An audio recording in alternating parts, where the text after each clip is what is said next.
برائے تاجیگر ظہور امام عصر بلند تر صلوات۔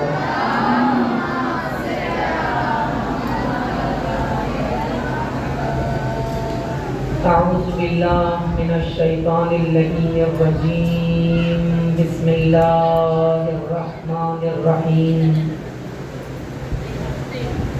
الحمدللہ الذی لا یبلغ مدحتہ القائلون ولا يحصي نعماءه العادون ولا يؤدي حقه المجتهدون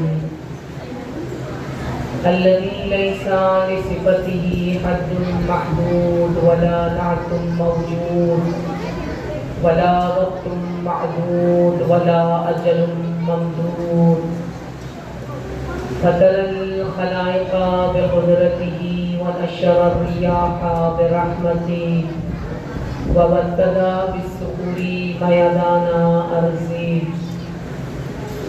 ثم الصلاة والسلام على أشرف الأنبياء والمرسلين سيدنا ومولانا وحبيب قلوبنا وطبيب نفوسنا وشفيع ذنوبنا أبي القاسم المصطفى محمد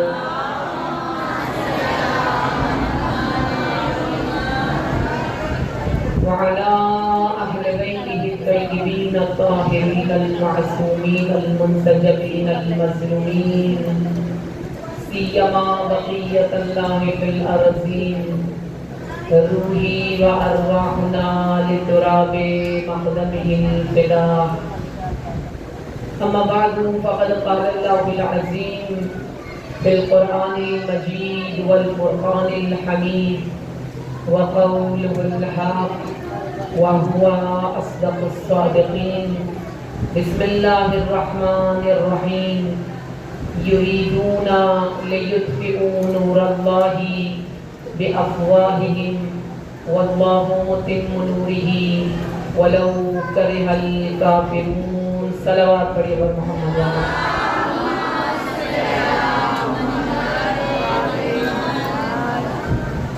شکر گزار ہیں پروردگار متعال کے کہ جس نے ہم سب کو محبت اہل بیت جیسی عظیم نعمت سے نوازا اور ہم سب کو اس فرش عزائے امام حسن عسکری علیہ السلام پر بیٹھنے کی سعادت اور توفیق نصیب فرمائی۔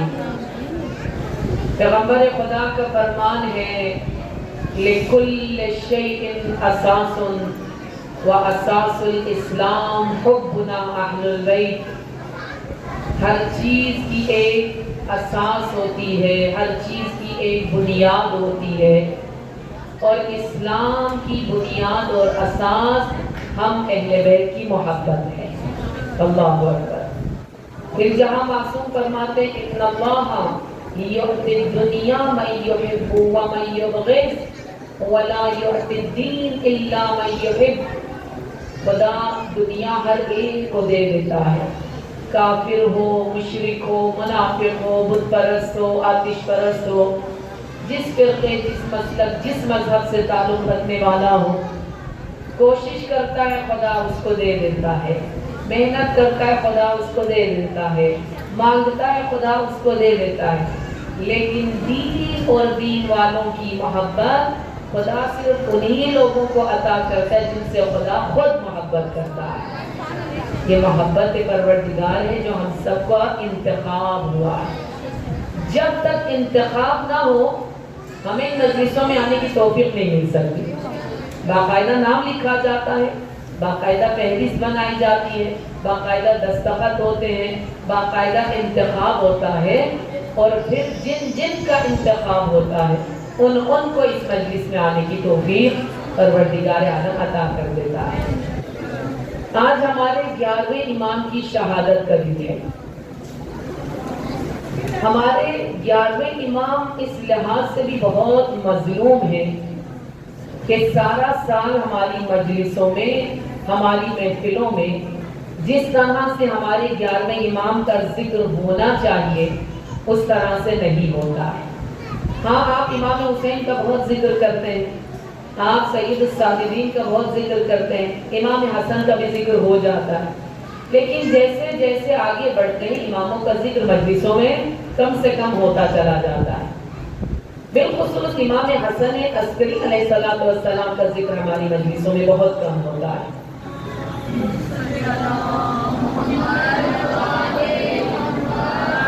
آج 11ویں امام کی شہادت ہے، اور کچھ نہیں تو ایک 11واں پارہ پڑھ کے ہی امام کو ہدیہ کر دیا جائے، 11 مرتبہ درود پڑھ کے امام کو ہدیہ کر دیا جائے، یا قرآن کا 11واں سورہ پڑھ کے امام حسن عسکری کو ہدیہ کر دیا جائے۔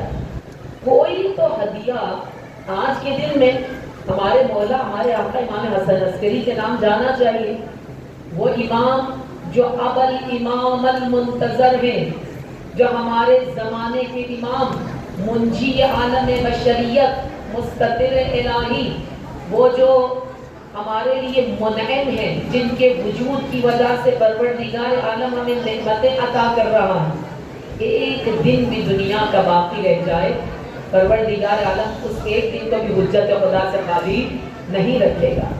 ہمارے زمانے کے امام کے والد ہیں تو کچھ نہ کچھ ہدیہ ہماری جانب سے ہمارے 11ویں امام کے لیے ضرور جانا چاہیے۔ وہ امام جن کا لقب ہی عسکری ہے، عسکری کیوں کہا گیا امام حسن عسکری کو عسکری؟ 2 امام ہیں جن کا نام حسن ہے، ایک ہمارے دوسرے امام ہیں، ایک ہمارے 11ویں امام، لیکن عسکری کا لقب ہمارے 2 اماموں کو ملا۔ ہمارے 10ویں امام کا لقب بھی عسکری تھا، ہمارے 11ویں امام کا لقب بھی عسکری تھا۔ ممکن ہے آپ نے اس سے پہلے 10ویں امام کے بارے میں نہ سنا ہو، ہم صرف امام حسن عسکری 11ویں امام کے لیے عسکری کا لفظ استعمال کرتے ہیں، لیکن حقیقت یہ ہے عسکری لقب 10ویں امام کا بھی ہے اور 11ویں امام کا بھی۔ کیوں یہ لقب امام کو ملا؟ اس لیے کہ جب بنی عباس کے خلیفہ نے 10ویں امام کو مجبوراً مدینہ سے سامرہ بلایا تو جس جگہ پہ لا کے رکھا اس جگہ کو عسکر کہا جاتا تھا۔ اس جگہ کی مناسبت کی وجہ سے ہمارے 10ویں امام اور 11ویں امام کو عسکری کہا جانے لگا۔ عسکر کا کیا مطلب؟ عسکر یعنی لشکر، جیسے ابھی بھی آپ پاکستان میں کہتے ہیں نا فوجی جو ہوتے ہیں ان کو عسکری کہا جاتا ہے، فوجی ایریاز جو ہوتے ہیں، جیسے لاہور میں ہے عسکری 10 ہے، عسکری 9 ہے، تو اس زمانے میں بھی لشکر کو، فوج کو عسکر کہا جاتا تھا۔ اسی مناسبت کی وجہ سے 10ویں امام اور 11ویں امام کو عسکری کہا جانے لگا۔ جب دونوں اماموں کو ایک ساتھ پکارا جاتا ہے نا 10ویں اور 11ویں امام، تو عسکریین کہا جاتا ہے۔ جیسے آپ امام حسن اور حسین کو حسنین بولتے ہیں، جیسے ظہر عصر کو ظہرین بولتے ہیں، مغرب اور عشاء کو مغربین بولتے ہیں، اسی طرح دونوں اماموں کو اگر ایک ساتھ پکارنا ہو تو عسکریین کہا جاتا ہے۔ ہمارے 11ویں امام کی کچھ خصوصیات ایسی ہیں جو امام سے پہلے باقی اماموں میں وہ خصوصیات نہیں ہیں۔ 4 سال عمر تھی جب مولا مدینہ سے سامرہ آ گئے۔ سامرہ کا اصل نام سرمن رائے تھا، اس کو مخفف کر کے، اس کو تھوڑا شارٹ کر کے سرمن رائے کو سامرہ کہا گیا۔ 4 سال عمر تھی 11ویں امام جب اپنے بابا 10ویں امام کے ساتھ سامرہ تشریف لائے۔ اس کے بعد کبھی مدینہ جانا نصیب نہیں ہوا، اس لیے اماموں میں سے وہ امام جن کو زندگی میں کبھی حج کرنے کا موقع نہیں ملا وہ ہمارے 11ویں امام۔ اپنی زندگی میں انہوں نے حج نہیں کیا، 11ویں امام کو موقع نہیں مل سکا۔ 4 سال کی کم سنی کی عمر میں وہ سامرہ آ گئے، اس کے بعد دوبارہ مکہ اور مدینہ جانا نصیب نہ ہو سکا، اس لیے مولا نے حج نہیں کیا۔ تمام اماموں میں سے سب سے کم ترین مدت امامت جس امام کی ہے وہ ہمارے 11ویں امام، صرف 6 سال مدت امامت ہے، 6 سال امام رہے۔ اور ہمارے جو امام زمان سے پہلے 3 آخری امام ہیں، ان تمام اماموں نے بہت کم مدت کی زندگی پر۔ 9ویں امام 25 سال کی عمر میں عین جوانی میں شہید ہوئے۔ 10ویں امام کو 41 سال 41 ایئرز، اس سے زیادہ عمر نہیں مل سکی، شہید کر دیے گئے۔ 11ویں امام 28 سال کی عمر میں شہید ہو گئے، یعنی یہ تمام امام جوانی میں شہید ہو گئے۔ وجہ کیا تھی؟ کیوں ان کو جینے نہیں دیتے تھے؟ کیوں ان کو فوراً شہید کر دیا جاتا تھا؟ اس لیے کہ پیغمبر خدا کی احادیث کے مطابق ان لوگوں نے سن رکھا تھا ایک آخری امام آئے گا، الذی یملأ الارض عدلا وقسطا کما ملئت ظلما وجورا، جب یہ ساری دنیا ظلم و جور سے پر ہو چکی ہوگی، وہ آخری امام آ کر اس پوری دنیا کو عدل و انصاف سے بھر دے گا۔ یہ احادیث انہوں نے سن رکھی، لہٰذا ان کی کوشش یہ تھی 12واں امام دنیا میں آنے ہی نہ پائے۔ اس لیے 10ویں امام اور 11ویں امام کو جس گھر میں رکھا گیا تھا وہ گھر کم اور قید خانہ زیادہ تھا۔ جو نوکر چاکر ملازمین گھر کے اندر ہوتے تھے وہ خلیفہ کے چھوڑے ہوئے جاسوس ہوتے تھے، ایک ایک پل کی خبر جا کر خلیفہ کو دیا کرتے تھے۔ عورتیں آتی تھی باقاعدہ بیویوں کو چیک کیا کرتی تھی کہیں حاملہ تو نہیں ہے، بالخصوص 11ویں امام کی زوجہ کو بار بار آ کر خواتین آ کر چیک کرتی تھی کہ حاملہ تو نہیں ہے، حاملہ تو نہیں ہے، تاکہ جیسے ہی بچہ دنیا میں آئے اس کو فوراً شہید کر دیا جائے۔ ہمارے 12ویں امام کی ولادت بھی بہت بڑا معجزہ ہے، بہت بڑا معجزہ ہے۔ جناب حکیمہ خاتون جو 11ویں امام کی پھوپھی ہیں، وہ فرماتی ہیں کہ جب 15 شعبان کی رات آئی تو 11ویں امام نے مجھے بلایا، ان کے بھتیجے نے ان کو بلایا، کہا پھوپھی اماں آج رات آپ یہاں پہ رکیں اس لیے کہ آج کی رات پروردگار اعلیٰ مجھے ایک فرزند عطا کرے گا۔ جناب حکیمہ خاتون کہتی میں نے دیکھا کہ کوئی حمل کے آثار نہیں ہے جناب نرجس خاتون میں نے کہا مجھے تو کوئی حمل کے آثار نظر نہیں آتے۔ کہا پھوپھی اماں آپ انتظار کیجئے، انتظار کی۔ فجر کا وقت قریب آیا، ایک پردہ سا کھچ گیا، ایک پردہ سا کھچ گیا، اس کے بعد ایسا نور ساطع ہوا جس نے پوری دنیا کو روشن و منور کر دیا۔ ہمارے زمانے کے امام کے ولادت ہوئی۔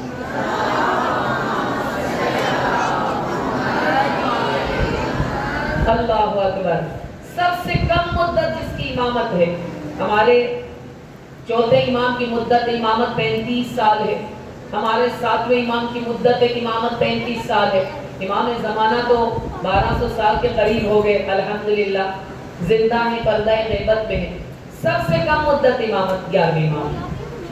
وہ امام ہیں جنہوں نے اپنی شہادت سے پہلے، توجہ کیجیے گا، شہادت سے پہلے اپنی والدہ جناب حدیثہ خاتون کو اپنی نائبہ قرار دیا، نائبہ قرار دیا۔ احمد ابن ابراہیم کہتے ہیں کہ مجھے اطلاع ملی 11ویں امام کی شہادت ہو گئی، میں فوراً سامرا پہنچا، میں نے جناب حکیمہ خاتون سے کہا 11ویں امام کی شہادت ہو گئی تو اب زمانے کا امام کون ہے؟ اس لیے کہ خدا زمین کو کبھی حجت خدا سے خالی نہیں رکھتا، تو 11ویں امام کا جانشین کون ہے؟ جناب حکیمہ خاتون نے کہا ان کا فرزند ہے۔ کہ کیا ان کا کوئی فرزند بھی ہے؟ کہاں، اس کی عمر 5 سال ہے، کہاں ہے؟ پردہ غیبت میں، لوگوں کے سامنے ان کو ظاہر نہیں کیا جائے۔ کہ اگر وہ پردہ غیبت میں عام لوگوں سے نہیں مل سکتے تو ہم اپنے مسائل کا حل دریافت کرنے کے لیے کہاں پر جائیں؟ کوئی مشکل پیش آ جائے، کوئی مسئلہ پوچھنا ہو، زمانے کا امام ہی نہ ہو تو ہم کس کے پاس جائیں؟ حکیمہ خاتون نے کہا جب تک وہ پردہ غیبت میں ہے یا جب تک وہ اجازت نہیں دیتے، جو مسئلہ بھی آپ کو پیش آ جائے، آپ جناب حدیثہ خاتون جو 11ویں امام کی والدہ اور 12ویں امام کی دادی ہیں، ان سے جا کر رابطہ کریں، کوئی بھی مسئلہ پوچھنا ہو۔ احمد ابن ابراہیم کہتے ہیں میں نے کہا یہ کیسے ممکن ہے ایک خاتون امام معصوم کی نائبہ بن جائے، جانشین بن جائے؟ تو جناب حکیمہ خاتون نے کہا کیوں ممکن نہیں؟ کیا کربلا میں امام حسین علیہ السلام نے جناب زینب کو اپنی نائبہ قرار نہیں دیا تھا؟ سید الساجدین بیمار تھے، چوتھے امام بیمار تھے، تو ان کی بیماری میں جس ہستی کو امام حسین نے اپنی نائبہ قرار دیا وہ جناب زینب کبریٰ تھی، وہ ثانیہ زہرا تھی، وہ مسیل خدیجۃ الکبریٰ تھی، وہ علی کی شجاع بیٹی تھی۔ اللہ اکبر۔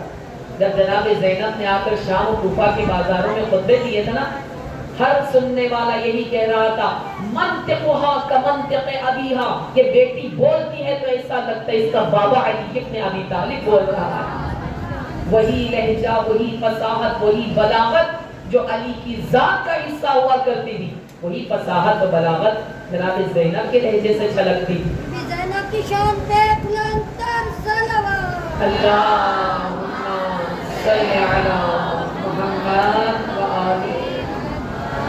جناب حدیثہ خاتون جو 11ویں امام کی والدہ ہیں، ان کو ان کی نائبہ قرار دیا. خدا آپ سب کو سامرہ جانا نصیب کرے انشاءاللہ.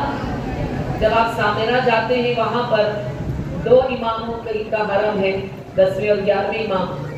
ان دونوں کے علاوہ 4 بیویاں وہاں پہ مدفون ہیں. 10ویں اور 11ویں امام کے حرم میں 4 بیویاں دفن ہیں. ایک جناب سمانہ خاتون ہے، ایک جناب نرجس خاتون ہے، ایک جناب حکیمہ خاتون ہے، اور ایک جناب سوسن خاتون ہے. یہ 4 بیویاں وہاں پر مدفون ہیں. آپ جائیں انشاءاللہ ضرور زیارت کریں. ان بیویوں کا مقام بہت بلند ہے. ہمارے امام اپنے خاندان کی خواتین پر فخر کرتے ہوئے نظر آتے ہیں.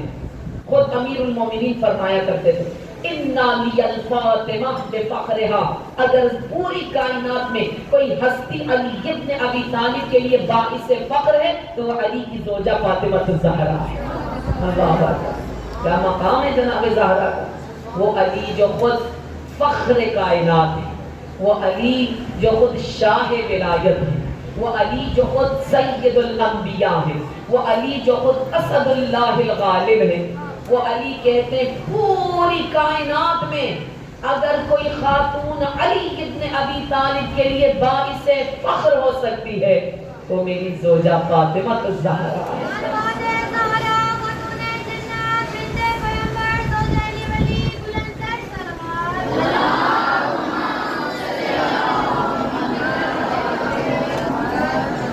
آپ پوری تاریخ انسانیت کو پڑھ کے دیکھ لیجئے.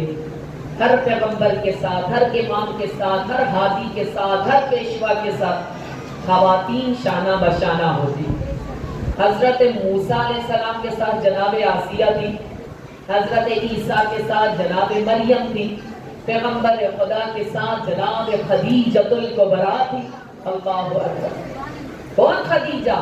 وہ خدیجہ جنہیں محسنہ اسلام کہا گیا ہے.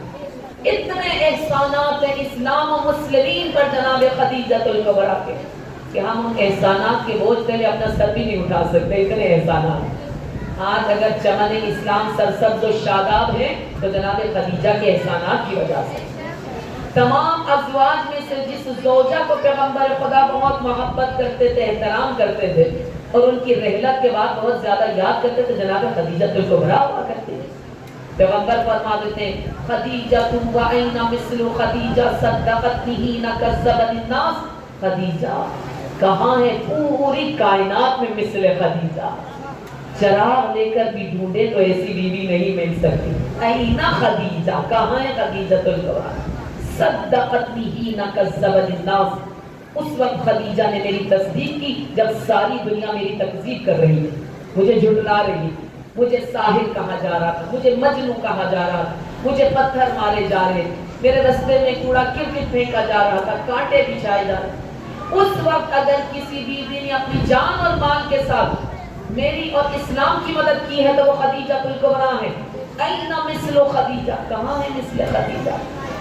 جب پیغمبر شب معراج کی بلندیوں پر تشریف لے گئے، جب واپس تشریف لائے دنیا میں تو جناب جبرائیل امین دروازے تک چھوڑنے کے لیے آئے.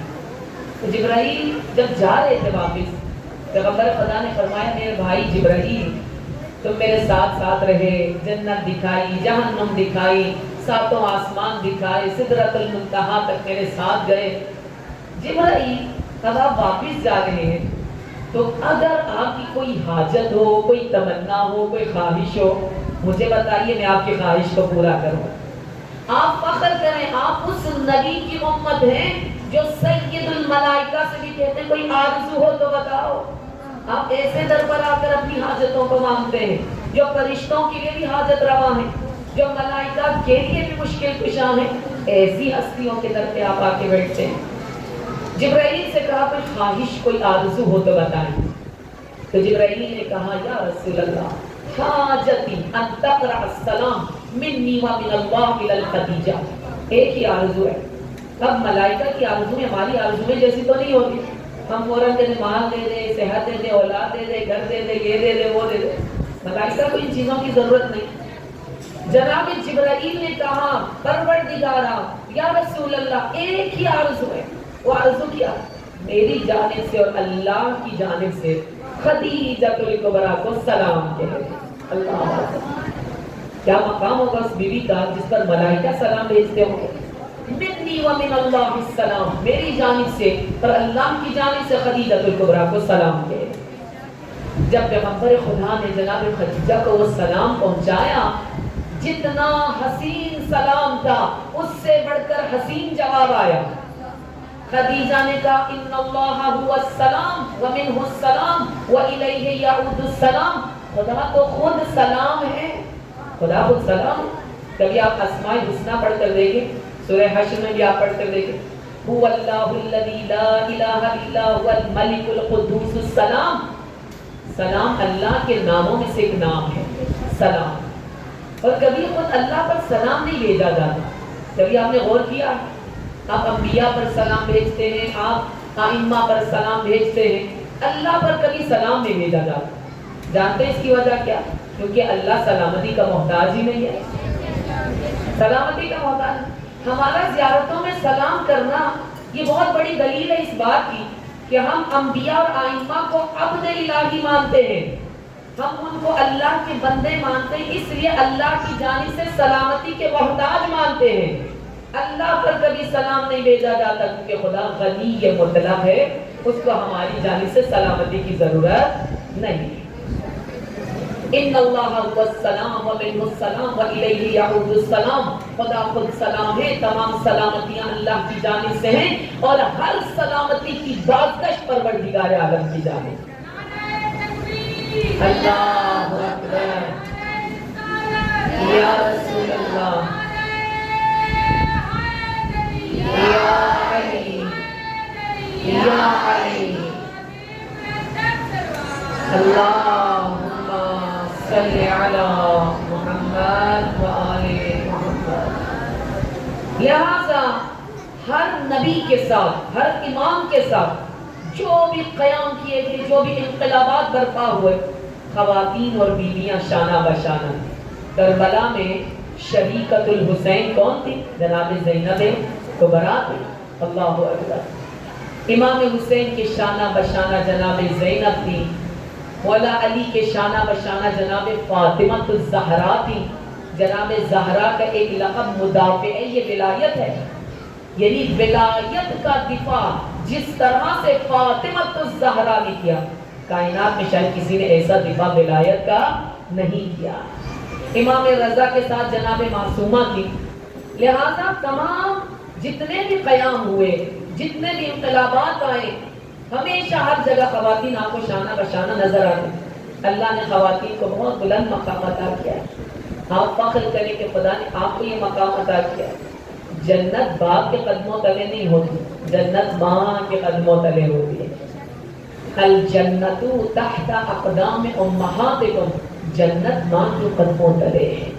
عورت اگر اپنی قدر و قیمت کو جان لے، اپنی فضیلت کو جان لے، اپنے مقام کو جان لے، اپنی اہمیت کو جان لے، وہ مقام جو اللہ کی نظر میں اس کا وہ جان لے، تو وہ فخر کرے گی اپنی عورت ہونے پر.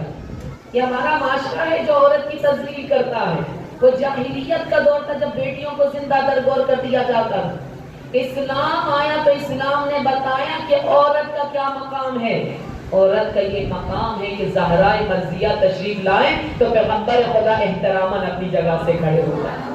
اللہ اکبر. قام الیہا رسول اللہ، پیغمبر خدا پورے قد و قامت کے ساتھ اپنی جگہ سے کھڑے ہو جاتے. نہ صرف کھڑے ہوتے تھے بلکہ چہرے کے بوسے، ہاتھوں کے بوسے، سر کے بوسے، صرف بوسے نہیں دیا کرتے تھے. ماں بیٹی ہے نا، آپ جب اپنے بچوں کو چومتی ہیں نا، چومتی پیار آ گیا، بیٹا ہے بیٹی ہے، بڑا دل چاہ رہا ہے کس کر لیں، چوم لیں، چوما کریں. بہت ثواب ہے.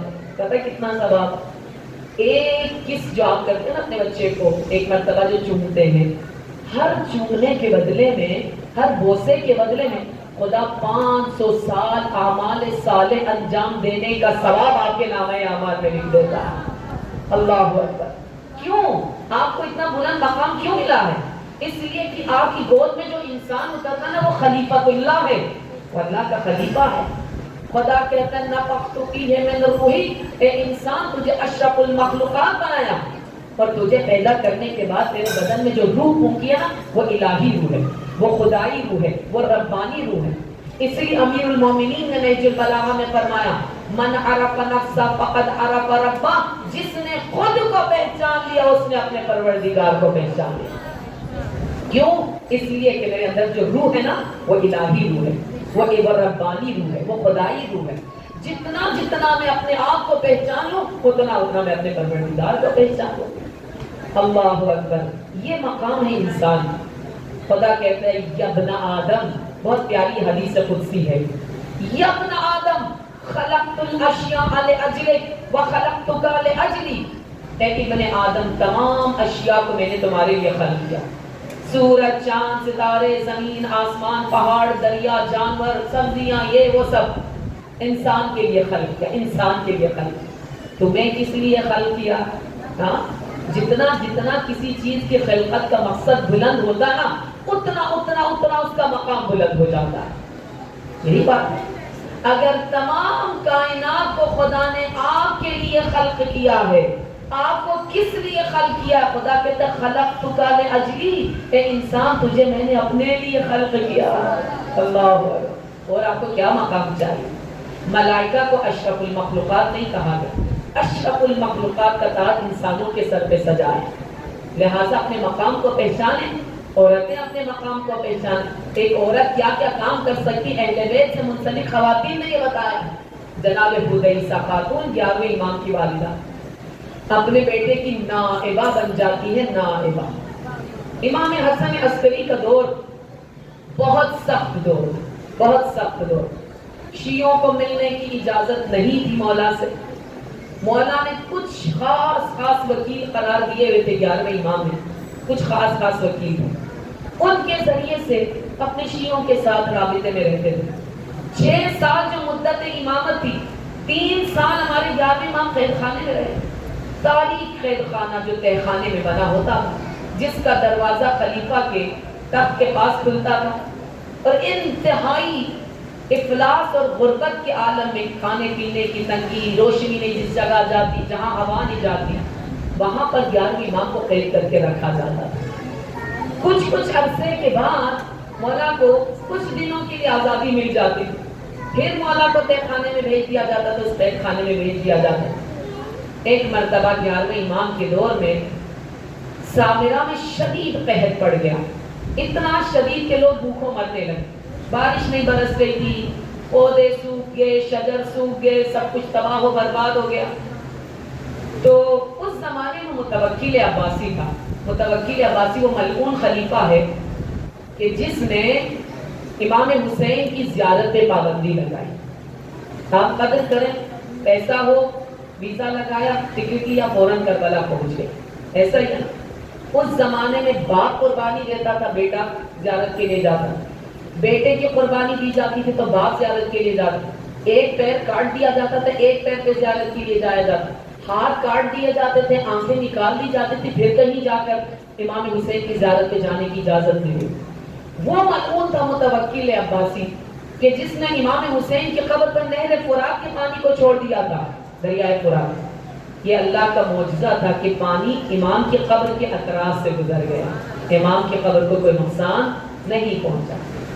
بہت زیادہ پابندی تھی امام حسین علیہ السلام کی زیارت کے لیے۔ 11ویں امام کا دور بھی ایسا ہی دور تھا، شیعوں کے ساتھ اس انداز سے امام رابطہ نہیں رکھ سکتے تھے، لیکن خدا کا کرنا ایسا ہوا، سامرہ میں قحط پڑ گیا، لوگ بھوک سے مرنے لگے، سب کچھ خشک ہو گیا۔ تو خلیفہ نے کہا کہ سب لوگ نکلیں، صحرا میں جائیں، 2 رکعت نماز استسقاء پڑھیں۔ ایک نماز ہوتی، اس کا نام ہے نماز استسقاء۔ جب بارش نہیں برستی تو با جماعت صحرا میں جا کے ننگے بیٹھ جاتے، مرد حضرات ننگے سر، کوئی ٹوپی وغیرہ نہیں پہنتے، جوتے نہیں پہنتے، جاتے ہیں صحرا میں جا کر 2 رکعت نماز استسقاء پڑھ کے بارش کی دعا مانگتے ہیں، تو اس نماز کی وجہ سے خدا باران رحمت برسا دیتا ہے۔ خلیفہ نے کہا سب لوگ جائیں صحرا میں جا کر نماز استسقاء پڑھ کر۔ طلب باران کریں، اللہ سے بارش کے برسنے کی دعا کریں. سب لوگ گئے، 3 دن تک جاتے رہے، دعائیں مانگتے رہے، بارش نہیں برسی. اتنے میں ایک مسیحی راہب آ گیا، ایک عیسائی راہب آ گیا. اس نے کہا میں بارش برسا کے دکھاؤں. اچھا تمہارے پاس کوئی معجزہ ہے؟ کہا ہاں معجزہ ہے.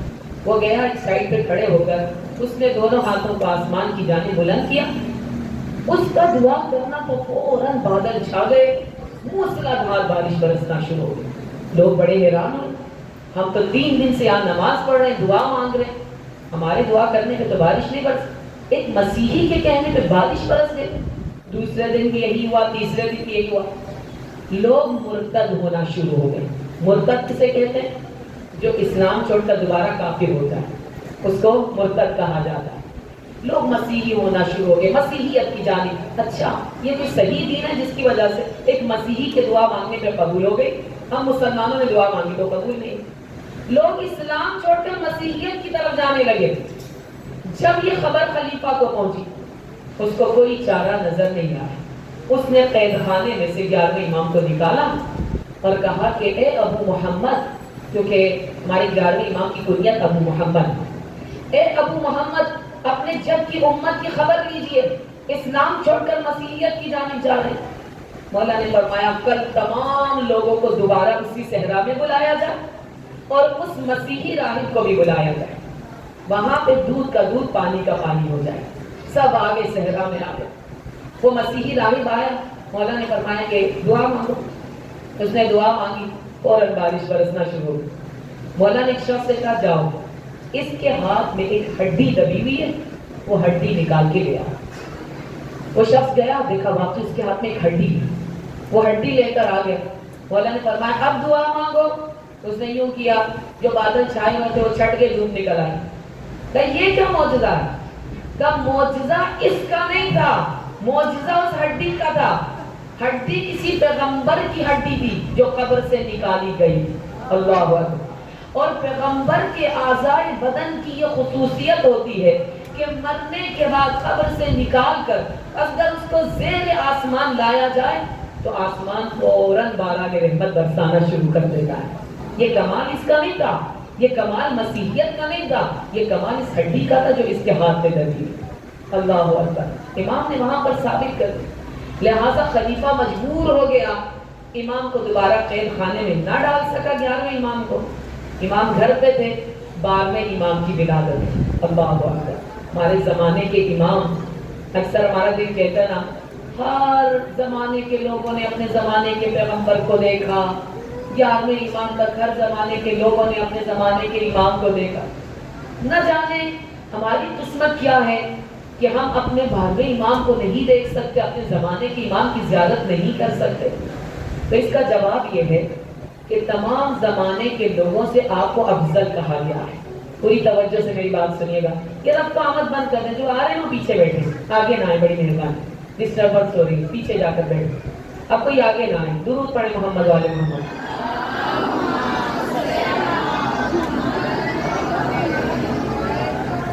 ہمارے 12ویں امام پردہ غیبت میں ہیں. ہم نے کسی پیغمبر کو نہیں دیکھا، ہم نے کسی امام کو بظاہر آنکھوں سے نہیں دیکھا. ہمیں تمام زمانے کے لوگوں سے افضل کہا گیا. کیوں؟ اس لیے کہ ہر زمانے کے لوگوں نے اپنے زمانے کا پیغمبر دیکھ کر یقین کیا، امام کو دیکھ کر یقین کیا. ہم نے نہ کسی پیغمبر کو دیکھا نہ کسی امام کو دیکھا. اس کے باوجود ہمارا 100% یقین محکم ہے 1,24,000 انبیاء ہماری ہدایت کے لیے آئے. اس کے بعد خدا نے آئمہ بھیجے. اس وقت ہمارا امام پردہ غیبت میں. دیکھ کے خریدار ہونا اور ہے، دیکھے بغیر خریدار ہونا اور ہے. اس لیے آخری زمانے کے لوگوں کو افضل ترین کہا گیا ہے. آخری زمانے کے لوگوں کو پیغمبر خدا نے اپنا دوست کہا ہے. لیکن اس زمانے غیبت میں ہماری بہت ساری ذمہ داریاں بھی بنتی ہیں. اب آج اگر 11ویں امام کی شہادت کا دن ہے تو 12ویں امام کی امامت کا آغاز بھی تو ہو رہا ہے. 12ویں امام کی امامت کا آغاز ہو رہا ہے. لہٰذا ہمیں پتا ہونا چاہیے اس دورہ غیبت میں، اس زمانے غیبت میں ہماری کیا کیا ذمہ داریاں ہونی چاہیے. سب سے بڑی ذمہ داری پتہ کیا ہے؟ یہ ہے کہ ہم امام کے وجود کو اپنے درمیان احساس کریں، محسوس کریں۔ امام بظاہر غائب ضرور ہے لیکن ہمارے درمیان موجود ہے۔ آپ کہیں گے اچھا جو چیز نظر نہیں آتی نا اس پہ یقین کرنا تھوڑا سا مشکل ہوتا ہے، تو بہت ساری چیزیں آپ کو نظر نہیں آتی لیکن آپ یقین کر رہے ہوتے ہیں۔ ایک ٹشو ہے نا میرے ہاتھ میں، چھوڑ دو تو ادھر ہی رہ جائے گا؟ نہیں، زمین پہ گرے گا۔ کیوں زمین پہ گرے گا؟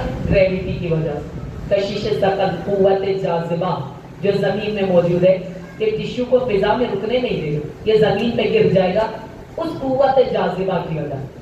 کیا وہ قوت جاذبہ، وہ گریویٹی آپ کو نظر آ رہی ہے؟ آ رہی ہے؟ نہیں آ رہی، لیکن آپ جانتے کہ ہے۔ میں بول رہی ہوں، میں حرکت کر رہی ہوں، میرے ہاتھ ہل رہے ہیں، آپ سب کو یقین ہے میرے بدن کے اندر روح موجود ہے۔ یہ روح آپ کو نظر آ رہی ہے؟ نہیں آ رہی۔ پنکھا چل رہا ہے، آپ کے چہرے پہ ہوا لگ رہی ہے، کیا آپ کو ہوا نظر آ رہی ہے؟ نہیں آ رہی۔ بہت ساری چیزیں ہمیں نظر نہیں آتی لیکن ہم یقین کر رہے ہوتے ہیں۔ اسی طرح زمانے کا امام بھی ہمارے درمیان موجود ہے، محسوس کرنے کی ضرورت ہے، محسوس کرنے کی ضرورت ہے۔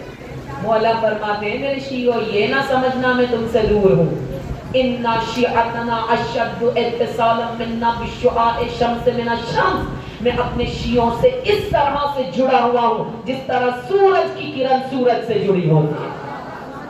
میں اس طرح آپ لوگوں کے قریب ہوں، اس طرح سے جڑا ہوا ہوں، اس طرح آپ کے درمیان موجود ہوں، آپ کی تکلیفوں کو دیکھتا ہوں، آپ کی مصیبتوں کو دیکھتا ہوں، آپ کے لیے دعا کرتا ہوں۔ امام ہمارے لیے دعا کرتے ہیں، اس لیے بہت تاکید ہے کہ ہم بھی امام کے لیے دعا کریں۔ آپ جب نماز پڑھیں، نماز میں دعائیں حجت پڑھیں، اللہم کل ولیک الحجت ابن الحسن، یہ دعائیں بچے بچے کو آتی ہیں۔ آپ اگر پانچوں نمازوں میں نہ صحیح، ایک نماز میں آپ کم از کم امام زمان کی کوئی دعا پڑھ لیں، دعائے فرج آتی، دعائے فرج پڑھ لیں، قنوت میں نہ صحیح ویسے ڈیلی دعائے احد پڑھ لیں، جمعے کا دن آ جائے دعائے مصباح پڑھ لیں، یا اور کچھ نہیں آتا فرض کریں، کچھ بھی نہیں آتا، آپ ہاتھوں کو بلند کر کے کہیں اللہم عجل لولیک الفرج، خدایا میرے زمانے کے امام کے ظہور میں تاجیل عطا کر دو۔ عربی میں نہیں آتا کوئی بات نہیں، آپ کو سرائکی آتی سرائکی میں بول دیں، پنجابی آتی پنجابی میں بول دیں، اردو آتی اردو میں بول دیں۔ حقیقت میں خدا ہمارے دلوں کے حال کو دیکھتا ہے کہ ہم کتنے خلوص کے ساتھ مانگتے۔ زبان سے کوئی فرق نہیں پڑتا لیکن ایک کنیکشن ہمارا ہمارے زمانے کے امام سے ہونا چاہیے، ایک کم از کم دعا، کوئی زیارت، ادھر نماز ختم ہو سجدہ شکر کریں، کھڑے ہو کر جہاں پر باقی زیارتیں پڑھتے ہیں وہاں پر ایک جملہ ہر نماز کے بعد یہ ہونا چاہیے، السلام علیک یا صاحب العصر والزمان، اے میرے زمانے کے امام آپ پر ہمارا لاکھوں کروڑوں درود و سلام، لاکھوں کروڑوں درود و سلام۔ اور علماء بہت تاکید کرتے ہیں اس بات پہ کہ آپ جب امام کی خدمت میں سلام بھیجیں کوشش یہ کریں ایک خاص وقت میں بھیجیں، ایک خاص جگہ پہ کھڑے ہو کے بھیجیں۔ ویسے بھی بڑی تاکید ہے آپ کے اپنے گھروں میں ایک خاص جگہ آپ کی نماز کے لیے ہونی چاہیے، ہے نا، ڈیلی وہاں پر نماز پڑھیں، ساری نمازیں وہاں پر پڑھیں۔ اس کا ایک فائدہ یہ بھی ہے کہ جب ہم اس دنیا سے جا رہے ہوں گے، جب وہ آخری وقت ہوگا، جب احتضار کا عالم ہوگا، اگر خدا نہ خواستہ کوئی مشکل آ گئی، ہمیں اس جگہ پر لے جا کر لٹا دیا جائے، روح بڑی آسانی کے ساتھ نکل جائے۔ جانا تو سب نہیں ہے، کل نفس ذائقۃ الموت، خدا ہمیں سب اس سکرات موت کے مشکل وقت سے بچا کے رکھے انشاءاللہ۔ لہٰذا روزانہ ایک خلوص کے ساتھ ایک سلام اپنے زمانے کے امام کی خدمت میں ضرور بھیجا جائے۔ اس کا فائدہ کیا ہوگا؟ فائدہ کیا ہوگا؟ فائدہ یہ ہوگا، ایک واقعہ چلیں آپ کی خدمت میں سناتے ہیں۔ حضرت سلیمان پیغمبر، سلمان فارسی نے سلیمان پیغمبر جن کو خدا نے بادشاہی دی، جن کو خدا نے تخت و تاج دیا، وہ پیغمبر جن کی دعا ہے ھذا من فضل ربی۔ آپ اکثر مکانوں پر، دکانوں پر ادھر ادھر یہ آیت لکھ کے دیکھتے ہیں نا، ھذا من فضل ربی، یہ سب کچھ جو ہے کہ اللہ کے فضل و کرم سے ہے۔ یہ دعا جناب سلیمان پیغمبر ہے۔ حضرت سلیمان پیغمبر کا لوح لشکر بہت بڑا تھا، اس میں جنات بھی تھے۔ خاموشی بچوں، باتیں نہ کریں تو خاموش کریں۔ ان میں جنات بھی تھے، ان میں ملائکہ بھی تھے، ان میں چرند بھی تھے، ان میں پرند بھی تھے، ان میں حیوانات بھی تھے، ان میں وحشی جانور بھی تھے. بہت بڑا لشکر تھا حضرت سلیمان پیغمبر کا. حضرت سلیمان پیغمبر کو خدا نے ہوا پہ اختیار دے رکھا تھا. حضرت سلیمان پیغمبر اشارہ کرتے تھے، ان کا قالین فضا میں اڑنے لگتا تھا. اس زمانے میں جہاز تو نہیں ہوتے تھے، اس زمانے میں ہیلی کاپٹر تو نہیں ہوتے تھے، اس زمانے میں مصنوعی چیزیں جو پہن کے اڑ سکتے وہ چیزیں تو نہیں ہوتی تھی. اس زمانے میں سلیمان پیغمبر اپنے پورے لوح و لشکر کے ساتھ ایک قالین پہ بیٹھتے تھے، قالین فضا میں اڑتا تھا. 2 مہینے کی مسافت ایک دن میں طے کر لیا کرتے تھے. حضرت سلیمان پیغمبر کا یہ معجزہ ہے. روزانہ تمام جو لشکر والے ہیں وہ سلیمان پیغمبر کے سامنے کھڑے ہوتے تھے، جھک کر عرض ادب کرتے تھے، سلام کیا کرتے تھے. ایک دن حضرت سلیمان پیغمبر نے دیکھا ایک ہدہد پرندہ نہیں ہے. ہدہد پرندہ نہیں ہے. کہا وہ پرندہ کیوں نہیں؟ سب بڑے حیران ہو. ہدہد پرندہ کوئی بہت بڑا پرندہ نہیں ہوتا، جیسے آپ کا کبوتر یا اس سے بھی چھوٹا ہوتا ہے. ہدہد پرندہ بہت چھوٹا سا ہوتا ہے. کا سب لوگ موجود ہیں، وہ ہدہد پرندہ نہیں ہے، وہ کہاں پر ہے؟ سب نے کہا یا رسول اللہ اتنا چھوٹا سا پرندہ نہیں اور آپ کو پتا چل گیا کہ وہ نہیں اتنے بڑے لشکر میں؟ کہاں مجھے پتا چل گیا. جانتے ہو کیوں؟ اس لیے کہ وہ روزانہ ایک خاص جگہ پر کھڑے ہو کر ایک خاص انداز سے مجھے سلام کیا کرتا. آج اس نے سلام نہیں کیا تو مجھے پتا چل گیا کہ وہ موجود نہیں. اسی طرح اگر میں ڈیلی ایک خاص جگہ پر کھڑے ہو کر ایک خاص انداز میں اپنے زمانے کے امام کو سلام کروں، اگر کسی دن میں سلام نہ کر سکوں، اگر کسی دن میں بیمار پڑ جاؤں، اگر کسی دن کوئی مجبوری ہو گئی میں امام کی خدمت میں سلام نہیں بھیج سکی، تو میرے زمانے کا امام میری خبرگیری کے لیے آ جائے. اللہ اکبر. امام خود ہماری خبر دریافت کرنے کے لیے، دیکھنے کے لیے کہ وہ میرا منتظر کہاں پر ہے. تو روزانہ کھڑے ہو کر کہتا تھا السلام علیک یا صاحب العصر والزمان. بہت تاکید ہے روایات میں کہ جب بھی آپ توسل کریں نا کسی بھی معصوم امام سے، ویسے تو آپ کسی سے بھی کر سکتے ہیں، مولا علی سے کر سکتے ہیں، جناب سیدہ باب الحوائج ہیں، ساتویں امام باب الحوائج ہیں، جناب علی اصغر باب الحوائج ہیں، جناب عباس باب الحوائج ہیں، کسی بھی معصوم ہستی سے توسل کر سکتے ہیں. لیکن بہت تاکید اس بات کی ہے کہ اپنے زمانے کے امام کے ساتھ توسل کرو، کیونکہ وہ تمہارے درمیان ہے، کیونکہ وہ زندہ ہے. اپنے امام کے ساتھ توسل کرو، امام کے ساتھ توسل کرو. اور بہت سارے ہمارے علماء مجتہدین نے امام کے ساتھ ملاقات بھی کی ہے. علامہ ہلی کا واقعہ سناؤں، وقت بہت نہیں ہے، مختصر آپ کی خدمت میں بیان کروں. علامہ ہلی ہلا کے رہنے والے تھے. ہلا عراق کا ایک شہر ہے کربلا کے نزدیک، اور ان کی یہ روش تھی کہ وہ ہر شب جمعہ کربلا جاتے تھے. ساری رات جو ہے شب جمعہ کی جو ہے وہ امام حسین کے حرم میں گزارتے تھے، جمعے کے دن وہ واپس آ جایا کرتے. ساری زندگی ان کی یہی روٹین رہی. علامہ ہلا سے کربلا جایا کرتے. ایک دن وہ جا رہے تھے کربلا کی جانب. اس زمانے میں گاڑیاں وغیرہ یہ چیزیں نہیں ہوتی تھی. ایک گدھا تھا ان کے پاس، اس گدھے پہ بیٹھ کر وہ کربلا کی جانب جا رہے تھے. راستے میں ایک مسافر مل گیا، ایک ہم سفر مل گیا. دونوں ساتھ ساتھ چلنے لگے. اب ظاہر ہے دونوں، وہ بھی اکیلے تھے وہ بھی اکیلے تھے، تو آپس میں بات کرنے لگے. بات کرتے کرتے علامہ ہلی کو احساس ہوا یہ تو کوئی علامہ دہر ہے، جو مشکل بات پوچھتا ہوں یہ جواب دے دیتے. ایسے ایسے مسئلے جو کتنے سالوں سے میرے لیے حل نہیں ہو رہے، پوچھتے جا رہے اور وہ مدلل بہترین جواب دیتے جا رہے. جواب لیتے لیتے اچانک علامہ ہلی اور اس مسافر کے درمیان تھوڑا سا اختلاف ہو گیا. علامہ ہلی نے کہا اس مسئلے کا جواب یہ ہے، اور اس مسافر نے کہا اس مسئلے کا جواب یہ ہے. دونوں میں اختلاف ہو گیا. تو اس مسافر نے علامہ ہلی سے کہا اس مسئلے کا حل تمہارے گھر پہ جو کتاب تہذیب پڑھی ہے نا، کتاب تہذیب کے فلاں صفحے پر فلاں سطر پر اس مسئلے کا حل لکھا ہے. علامہ ہلی حیران ہو گئے، ان کو کیسے پتا چلا میرے گھر پہ کوئی ایسی کتاب ہے؟ صفحہ نمبر بھی جانتے ہیں، لائن کون سی ہے وہ بھی جانتے ہیں، مسئلہ وہاں پر موجود ہے یہ بھی جانتے. خیر خاموش ہو گئے اور مسئلے پوچھنے شروع کیے. پوچھتے پوچھتے اچانک وہ چھڑی جو علامہ ہلی کے ہاتھوں میں تھی وہ زمین پر گر گئی. جیسے ہی زمین پر گری، یہ بھی گدھے سے اترے، وہ بھی جس سواری پہ سوار تھے وہ بھی اترے. انہوں نے پہلے اس چھڑی کو اٹھا لیا اس مسافر نے اور علامہ ہلی کو دیا. اس طرح سے دیا کہ ان کا ہاتھ علامہ ہلی کے ہاتھ میں تھا. اور علامہ ہلی نے پوچھا ایک آخری سوال کا جواب آپ مجھے دے دیں، اور وہ یہ ہے کیا غیبت کبریٰ میں زمانے کے امام کی زیارت ممکن ہے؟ تو اس مسافر نے کہا کیوں ممکن نہیں، در حالی کہ اس وقت تمہارا ہاتھ تمہارے زمانے کے امام کے ہاتھوں میں موجود. اللہ اکبر. امام اس طرح مشکل کشائی کرتے ہیں. فوراً امام کے قدموں پر وہ گر گئے، بے ہوش ہو گئے، کوئی ہوش نہیں، روتے رہے، تڑپتے رہے. تھوڑی دیر بعد آنکھیں کھول کر دیکھا تو وہاں کوئی بھی نہیں. امام اس طرح سے اپنے منتظرین کی مدد کرتے ہیں، اپنے چاہنے والوں کی مدد کرتے ہیں. امام ہماری آواز کو سنتے ہیں. دعائے ندبہ میں امام کا ایک لقب ہے مزدر.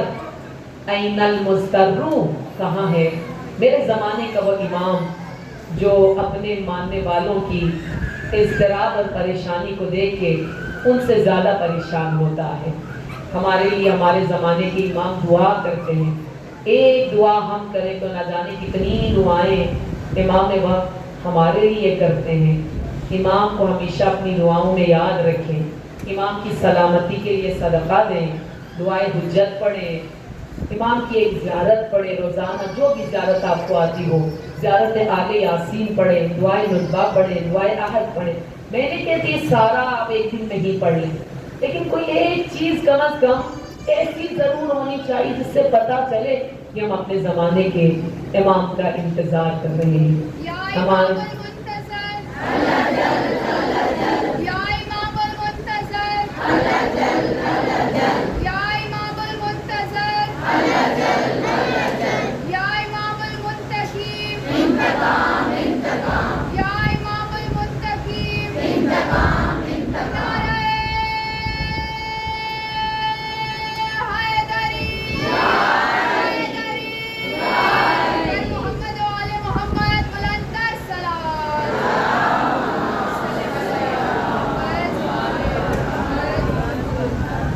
امام زمان نے اپنے جد امام حسین اور شہداء کربلا کے لیے جو زیارت پڑھی ہے نا، اس زیارت کو زیارت ناہیہ کہا جاتا ہے. خدا ہم سب کو کربلا جانا نصیب کرے.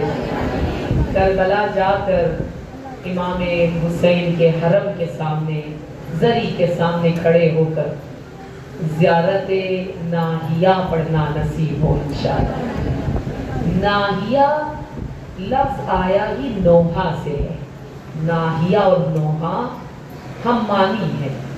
جب انسان رو کے کسی مصیبت میں کچھ کہتا ہے اس کو نوحہ کہا جاتا ہے. امام عصر روزانہ روایت میں دو مرتبہ روزانہ کربلا کے واقعات کو یاد کر، امام حسین کی شہادت کو یاد کر، روزانہ 2 مرتبہ امام زمان خون کے آنسو روتے ہیں. اللہ اکبر.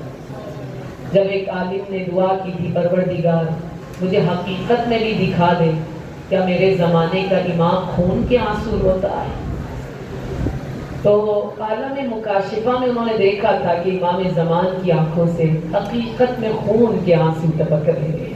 اللہ اکبر. زیارت ناہیہ و عظیم زیارت ہے. آج امام زمانہ کی یتیمی کا دن ہے.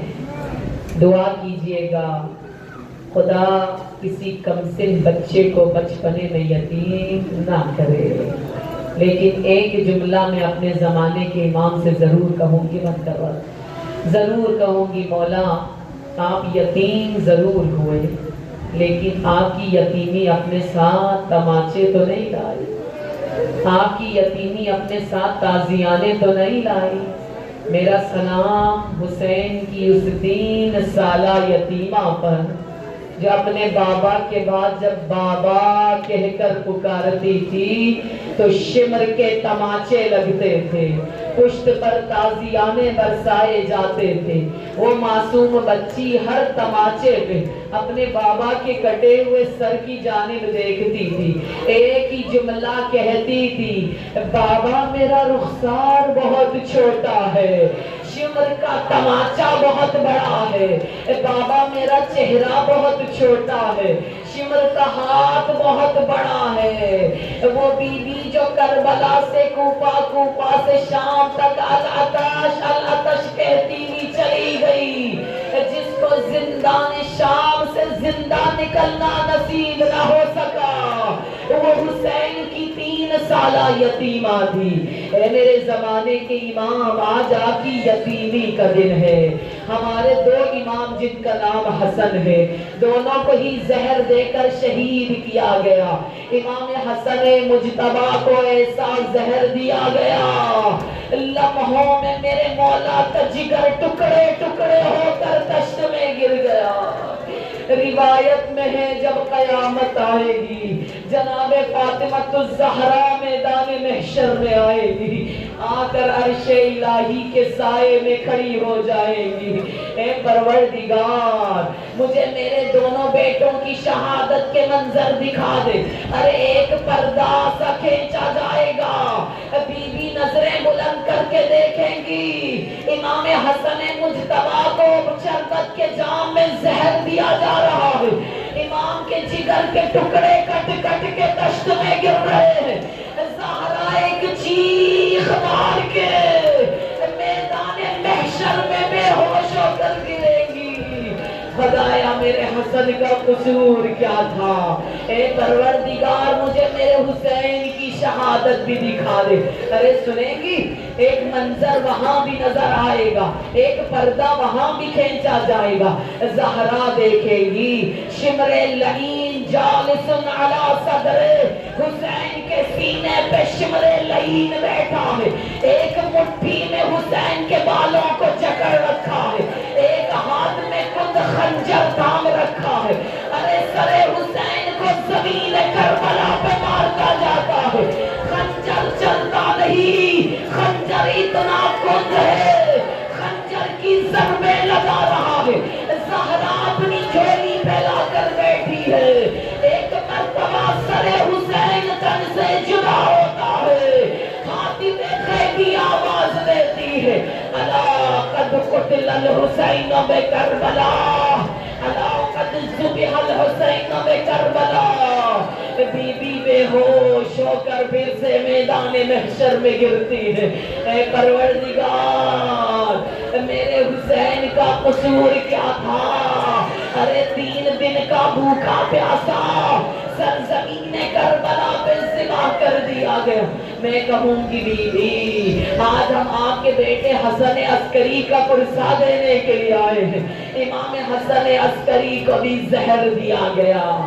جب امام حسن مجتبیٰ کو زہر دیا گیا نا، لمحوں میں جگر پارا پارا ہو گیا، لیکن امام حسن عسکری کو جو زہر دیا گیا وہ آہستہ آہستہ اثر کر رہا تھا۔ 5 ربیع الاول کا دن آیا، میرے مولا کھڑے ہو کر نماز نہیں پڑھ سکتے تھے، مولا نے بیٹھ کر نماز پڑھی۔ 7 ربیع الاول کا دن آیا، مولا بیٹھ کر بھی نماز نہیں پڑھ سکتے تھے، مولا نے لیٹ کر نماز پڑھی۔ ارے 8 ربیع الاول کا دن آیا، امام زمانہ کی یتیمی کا دن آیا، امام کے دنیا سے جانے کا دن آیا، ارے وہ قیامت کا دن آیا۔ امام نے اپنے غلام سیقل کو آواز دی، اے سیقل مجھے پیاس بڑی لگی ہے، ایک کوزے میں پانی لے کر آؤ۔ غلام پانی لے کر آیا۔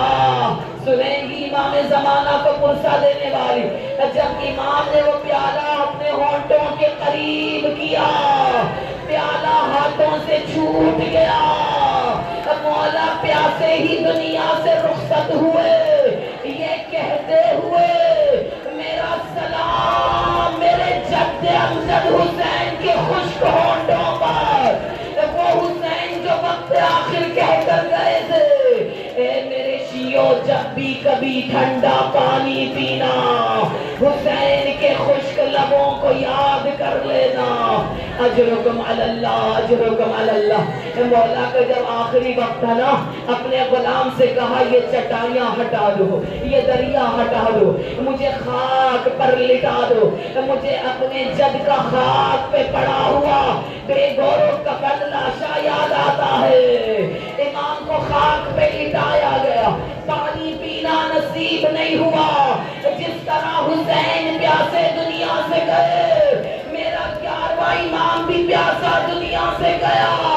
ہمارے 12ویں امام پردہ غیبت سے نکلے, اپنے ہاتھوں سے اپنے بابا کو غسل دیا, اپنے ہاتھوں سے اپنے بابا کو کفن پر پہنایا, خود آگے بڑھ کے اپنے باپ کی نماز جنازہ پڑھائی. میرا سلام سید سجاد پر. جب 11 محرم کو یہ کاروان کربلا سے چلا, سجاد نے اپنے بابا کا سر کٹا لاشا سرزمین کربلا پہ بے گھر و کفن پایا. ارے کوئی بھی بیٹا ہو جب باپ کے جنازے پہ آئے, اس کی آرزو یہی ہوتی ہے عزت و احترام کے ساتھ میں اپنے باپ کا جنازہ اٹھاؤں. میرا سلام بیمار کربلا پر. ہاتھوں میں ہتھکڑیاں, پاؤں میں بیڑیاں, گلے میں خاردار توپ, باپ کے سر کٹے لاشے سے گزر گئے. جب 12 محرم کو سید سجاد کربلا آئے, اپنے بابا کا لاشا اٹھانا چاہا. ہر بیٹا اپنے باپ کا لاشا اٹھاتا ہے.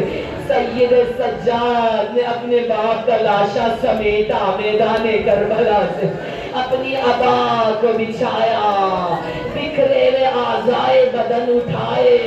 امام زمانہ زیارت ناہیہ میں کہتے ہیں, میرا سلام میرے جد امجد حسین کے اس پاکیزہ بدن پر جس پر عاشور کے دن کچھ اس انداز سے گھوڑے دوڑائے گئے کہ دائیں جانب کی پسلیاں بائیں جانب, بائیں جانب کی پسلیاں دائیں جانب آ گئی. سر کاٹ کے نوک نیزہ پر بلند کیا گیا, ایک انگوٹھی کی خاطر انگلی کاٹ ڈالی گئی. یا امام زمانہ, آج آپ کی یتیمی کا دن ہے, آپ کے بابا کا تابوت آ رہا ہے. میرا سلام میرے اس مظلوم امام پر جس کا تابوت نہ اٹھ سکا.